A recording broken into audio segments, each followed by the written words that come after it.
Dubai മെട്രോയുടെ പുതിയ blue line പദ്ധതിയുടെ നിർമ്മാണ പ്രവർത്തനങ്ങളുടെ ഭാഗമായി സെന്റർ പോയിന്റ് മെട്രോ സ്റ്റേഷനിലെ പ്രധാന നടപ്പാലം താൽക്കാലികമായി അടയ്ക്കുന്നു. യാത്രക്കാരുടെ ബുദ്ധിമുട്ടുകൾ ഒഴിവാക്കുന്നതിനായാണ് കെട്ടിടത്തിന്റെ താഴത്തെ നിലയിൽ സുരക്ഷിതമായ ബദൽ യാത്രാ പദ്ധതി ഒരുക്കിയതായും റോഡ്സ് ആൻഡ് ട്രാൻസ്പോർട്ട് അതോറിറ്റി അറിയിച്ചു. മൾട്ടി സ്റ്റോറി കാർ പാർക്കിംഗ് കെട്ടിടത്തെ സെൻട്രൽ പോയിന്റ് മെട്രോ സ്റ്റേഷനുമായി ബന്ധിപ്പിക്കുന്ന പാലമാണ് അടയ്ക്കുന്നത്. യാത്രക്കാരുടെ ബുദ്ധിമുട്ടുകൾ ഒഴിവാക്കുന്നതിനായി കെട്ടിടത്തിന് ഗ്രൗണ്ട് ഫ്ലോറിൽ സുരക്ഷിതമായ ബദലയാത്രാ പാത Dubai Roads and transport Authority ഒരുക്കിയിട്ടുണ്ട്.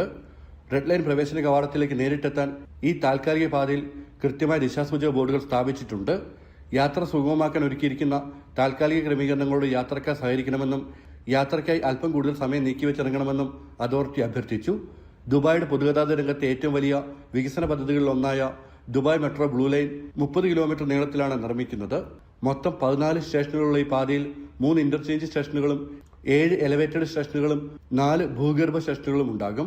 2029 സെപ്റ്റംബർ 9 പൊതുജനങ്ങൾക്കായി തുറന്നു കൊടുക്കാൻ ലക്ഷ്യമിടുന്ന ഈ വൻകിട പദ്ധതിക്ക് 250 കോടി ദിർഹമാണ് വകയിരുത്തിയിരിക്കുന്നത്. ജനം, ദുബായ്.